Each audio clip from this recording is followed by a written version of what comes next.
Right then, I've been thinking a lot lately. You get to a certain age and your brain starts doing this thing, where instead of looking forward, it starts looking back, like a camera that's been pointing one way your whole life, and suddenly it turns around. My name's George, I'm 64 years old, and if I could go back, if someone gave me a ticket to any point in my life and said, "Here, have another go," there are 5 things I would do completely differently. Not because my life's been bad, it hasn't. I've got Margaret, I've got the kids, I've got my health, mostly. 39 years. That's how long I've been married to Margaret. 39 years this October. And I'm going to be honest with you, there were moments, not many, but some, where I wasn't sure we'd make it to 40. Not because we didn't love each other. We did. But because love, real love, is nothing like what they show you in the films. It's not candlelit dinners and running through airports. It's something else entirely. So let me tell you what I've learned, because I wish someone had told me this when I was 25 and thought I knew everything about love. The first thing is, you will at some point look at the person you love and feel absolutely nothing, and it will terrify you. It happened to me around year 8. The kids were small, money was tight, and I remember looking at Margaret across the kitchen table and thinking, I don't feel anything, just 2 tired people eating spaghetti bolognese in silence. But here's what I didn't understand then. Love isn't a feeling.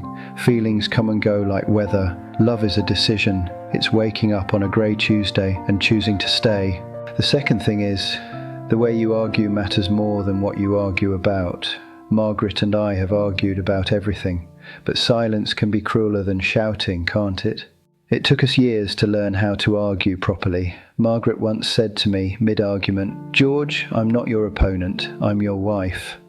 That sentence changed everything. Third, small things are the big things. The grand gestures don't save marriages.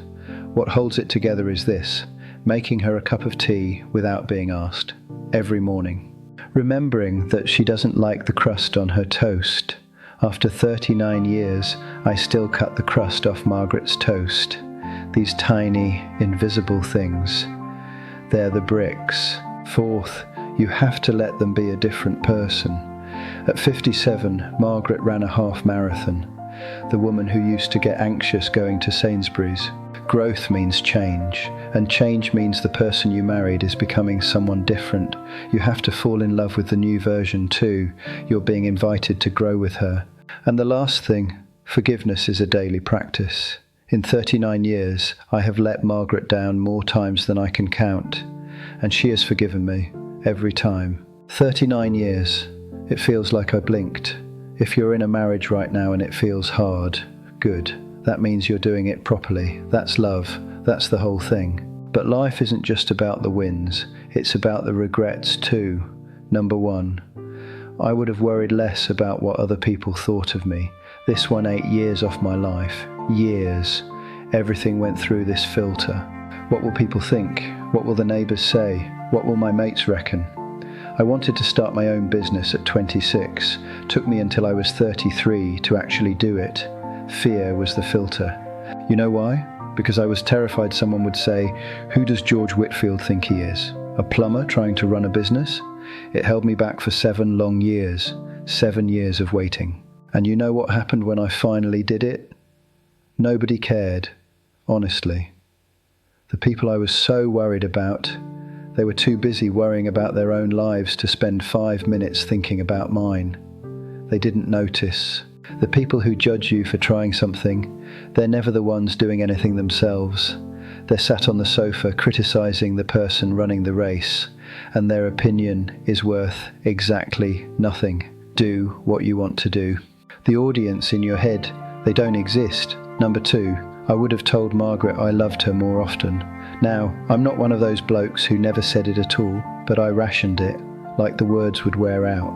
I'd say it on her birthday, on our anniversary, maybe at Christmas, but on a Tuesday, when she stood at the kitchen sink, when she's just there, being the reason my whole life works. No, didn't occur to me. I was wrong. A few years ago, Margaret had a scare. A lump they found during a routine check. Turned out to be nothing, thank God.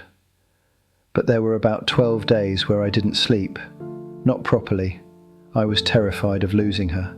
And in those 12 days I said, I love you, more than I probably had in the previous 5 years combined. That's shameful, that is. It shouldn't take fear to make you say the most important words you've got.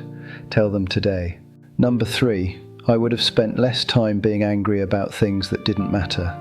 I spent 6 months not speaking to my brother Terry, 6 months, over a garden wall, because he backed his car into it. Pride is a poison. During those 6 months, Terry's daughter had her first baby. I missed it. I missed my niece's baby being born. Because of a wall that cost 300 quid to fix. I let pride win, and I lost those moments. When I think about all the energy I've wasted being angry, evenings stewing about being cut off in traffic or a rude bloke at the council, it's embarrassing. The only person it hurt was me, and Margaret probably. Let it go. Whatever it is, let it go. It's not worth your time, and time is the one thing you cannot get back. Number 4, I'd have listened to my kids more. When James was 15, he started getting into music. He was good, really good. He came to me and said, Dad, I want to study music at college. And you know what I said? I said, that's not a real job, son. 4 words, 2 seconds. And I watched something in his face, just close, like a door shutting. He studied business instead. He's doing fine, but he doesn't play guitar anymore. Hasn't for years. I think about that a lot. I was trying to protect him from struggle, but I actually told him his dream wasn't good enough. I was wrong. If your child comes to you with a dream, even if it scares you, listen. Just listen. Don't be the one who kills it. They'll remember that conversation for the rest of their lives. Trust me, because James remembers mine. Every day. Number 5, I would have enjoyed the boring bits. Everyone talks about the wedding day, the birth of the kids, the holidays. But my life wasn't lived in those moments. My life was lived in the in-between, the ordinary Sundays, the quiet times, the school runs, the cups of tea at 6 in the morning, the sound of my kids arguing upstairs. I spent so much time rushing through those moments, trying to get to the next weekend, the next holiday, the next milestone. I forgot to notice I was already living the best years of my life. Margaret says, George, one day you'll miss the mess. She meant the noise, the chaos, and she's right. I do miss it. God, I miss it. Stop. Just for a second. Look around. This is the good stuff. I'm not saying I've lived a bad life. I haven't. But I've lived a life with gaps, places where I could have been better, braver, softer. I've spent a lot of time today talking about the past, my regrets, my marriage, but I want to leave you with one last thing. A letter to the future, if you like. To those of you just starting out, or in the thick of it, or even those further along the road than me, life isn't a race to be won. It's not a mountain to be climbed. It's a garden to be tended. There will be seasons of drought where everything feels hard and dry, and there will be seasons of bloom where you feel like you can't fail.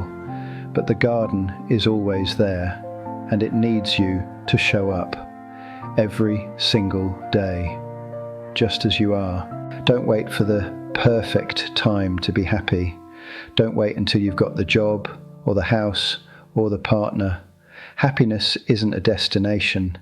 It's the way you walk the path. It's the small joys you find along the way. Notice them. Be kind to yourself. You're doing better than you think you are. We're all just making it up as we go along, honestly.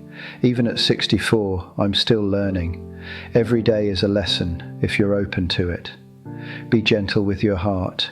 And remember, the sun will come up tomorrow, and it'll be a brand new Tuesday, a brand new chance to say, I love you, to let go of an old grudge, and to notice the steam rising from your morning cup of tea. That's the real magic of being alive. That's what matters. Not the big trophies or the grand titles, just the breath in your lungs and the love in your heart. I'm George, and I'm still here, looking forward for once, looking at the light. It's beautiful, isn't it?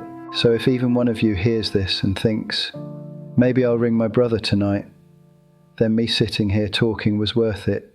Life is short, but it's wide too. Make the most of it. I'm George, and that's what I know. Goodbye for now.